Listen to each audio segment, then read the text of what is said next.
Hey everyone, it's Michael GoosebumpsFan. I hope you're doing well today. We are in the last 5 Give Yourself Goosebumps books to review for the channel.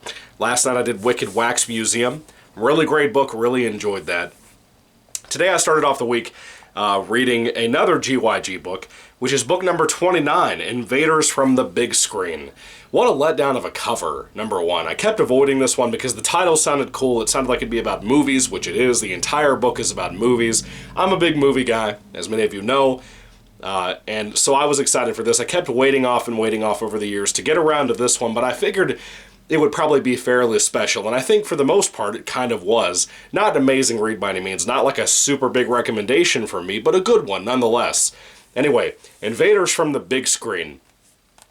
This one is essentially just you and your friend are going to the movies, and you don't really know which movie to decide. She finally tells you, hey, go ahead and pick out whatever you want to see. You never like what I watch anyway.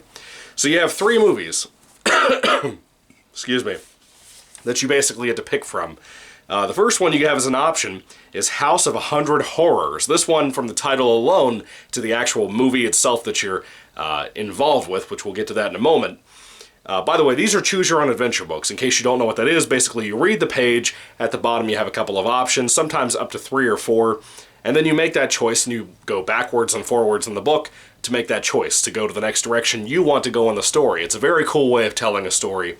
And GYG, Give Yourself Goosebumps, whatever you'd like to call it, is typically fairly, it's fun. I typically have a good time when I read these, and this is no difference. This is a good one, or fun one.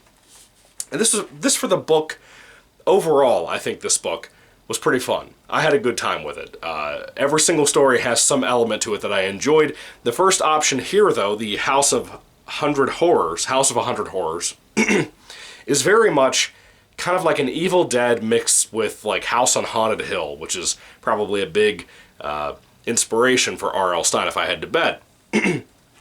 House of 100 Horrors is pretty fun. Of course, this is a horror film according to the title. You and your friend Laura are watching this, and by the way, all 3 of these movies typically involve you putting on 3D glasses, not in like real life, but in the story, because you're one of the characters with Laura, and you get 3D glasses from somewhere in the theater, or just, you know, from strangers, like in this particular situation.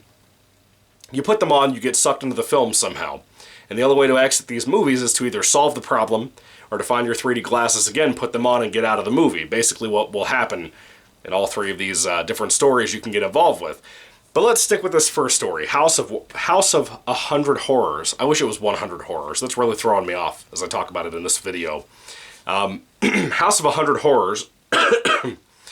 Essentially, you are watching a couple of twins, I guess grown adult twins, that are coming in a house, an old, creepy-looking, abandoned-looking house, looking for their aunt.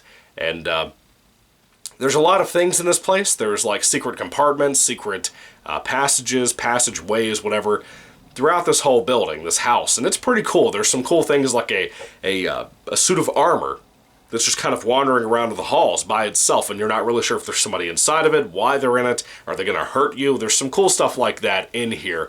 And I had a good time. It's kind of like a haunted house story. There are references to like vampires and stuff. Overall, House of 100 Horrors has some really scary stuff in it. One of my favorite things from this book, in its totality, not just this section of the book, but from its totality of a whole book, is the paintings. There are paintings that are unfinished that you come across. Like, some of them don't have a nose, some don't have mouths. One in particular that you talk with, yes, you talk with, doesn't have eyes. That is such a creepy scene. It really got to me. If it sounds scary, it's because it is scary. It's some really freaky imagery that I'm surprised made it into this book. Really spooky stuff. Really enjoyed that section, the House of 100 Horrors section of this book.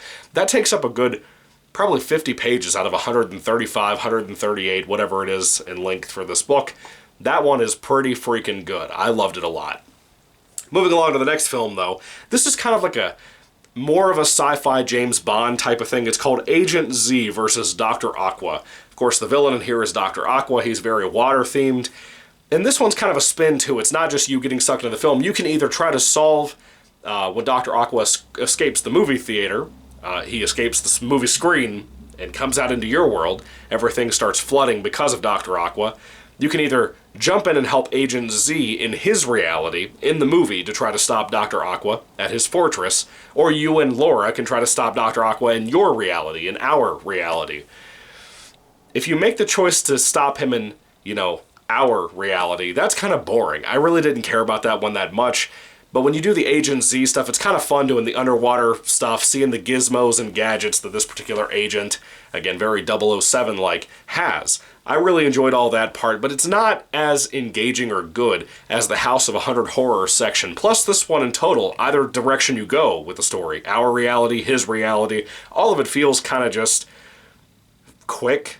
It flies by. It feels like it's probably the shortest part of this entire book. Maybe 30 pages are dedicated to it, 35, somewhere in there. Not many. Not as much as the first one, House of 100 Horrors. There's not as many options, It is what it is. I didn't love it, if I'm being honest with you.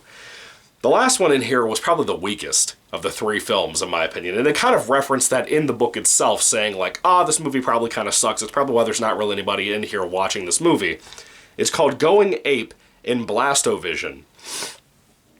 Now, Blastovision, I assume, is supposed to be some kind of, 3D alternative, like a 4D movie type of thing. They kind of reference that when you sit down in the movie theater, the movie starts, you get buckled in. Seatbelts automatically connect over you in the suit, or in the seat. And you and Laura get sucked into another movie.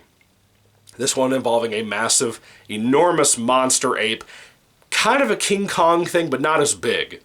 From what I can tell at least, kind of not as big as what King Kong is typically depicted in any version of King Kong. And there's also a hunter and a group of hunters roaming around trying to hunt this guy down, this gorilla down. And that, I just wasn't into it, if I'm being honest with you. It was very lackluster, very weak. Again, comparing this to the Agent Z thing, that was a letdown, but Agent Z, in compared to House of 100 Horrors, was a massive letdown. So kind of 2/3 of this book are really a big letdown. I said there's 30 pages dedicated to Agent Z and 50 attached to the House of 100 Horrors section. I would say Going Ape and Blastovision probably has a good 50 attached to it too. Most of this book are this and House of 100 Horrors.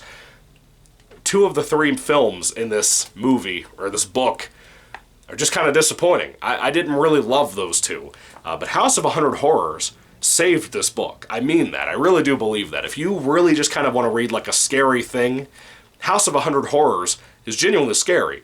Agent Z is kind of adventurous, Going Ape is kind of adventurous, but neither one of them are really as thrilling as I wanted them to be. Nor did I think their endings that you have as options. Yes, because there's multiple endings in these Give Yourself Adventure, or Give Yourself Goosebumps, Choose Your Own Adventure books. They have multiple endings. The ones attached to Going Ape and to Agent Z versus Dr. Aqua just really aren't that great. They're kind of weak, just as the stories are weak. But the ones for House of 100 Horrors, to me personally, are really thrilling, really fun. You have some great deaths you can have. You have a lot of old conventional things from 1950s horror, 1940s horror too, that I thought were really cool to see. For example, you used to have those old coffins that were torture chambers. The Iron Maiden is what it's called, where they have the spikes in there, and if you close it up and close somebody in there, they're going to get poked everywhere, basically. That's something that makes an appearance in here. I don't think I've ever seen that in Goosebumps, which is bizarre, because it's such a big thing I've always seen in cartoons and 1950s movies and stuff when I was growing up. So that was kind of cool to see gadgets like that in this book. So I enjoyed House of 100 Horrors quite a bit. The other 2 really, really weigh this book down. But House of 100 Horrors really does save it. And in the book, in my opinion, if you're going to read this and review it for a YouTube channel or just read it because you're a collector or whatever, this book is not hard to come by. The House of 100 Horrors section will make it worthwhile. It's kind of sad, though, that it's really the first option you get to read in the book. If you read the whole thing like I did, using multiple bookmarks and all that, if you read it all the way through, I feel like you're going to be kind of let down with the other 2 stories the way I was. They really dragged this book a little bit. But overall, with a lackluster cover and a lackluster couple of stories in here out of the 3, Invaders from the big screen is not a super big recommendation, like I said. It's good, it has its moments, it's just not amazing. It's not a wonderful book that I'd recommend to everybody. You have to have a very particular type of taste in movies to enjoy this. If you like the kind of things I've mentioned in here, maybe this is for you. But even if you're a big adventure fan, a lot of it really doesn't land in that. It doesn't really hit that nail on the head, in my opinion, but it's decent. It's a decent read. It was fun when I read the horror stuff with House of 100 Horrors, but overall, it's got a lot of problems. It's really not that great. Anyway, when it comes to Give Yourself Goosebumps number 29, Invaders from the Big Screen, did you love it? Did you hate it? Put your thoughts and comments down below, folks. If you read this book, I would love to hear what you all have to say about this book. If I had to rate it on a 5-star basis, I think I would give it like a 3 out of 5. I wanted to give it a 4, but the more I read the book, the more I was like, nah, I'm gonna stick with a 3 out of 5. 3 out of 5 is pretty consistent with what I wanted this to be overall when I finished it. The horror aspects are great. Everything else, really weak. A lot of the endings, really weak. It's alright. Anyway, have you read this one? What did you think about it? Put your thoughts and comments down below, folks. I would love to hear what you all have to say once again. Thank you all. God bless you. And again, I only have about 4 more GYG books to read after this. I'll be starting the next one tomorrow.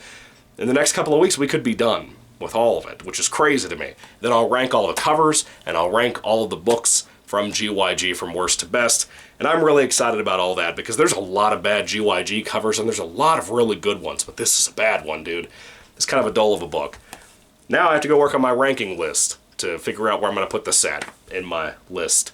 Anyway, what are your thoughts, guys? Thank you so much for watching. God bless you all, and goodbye.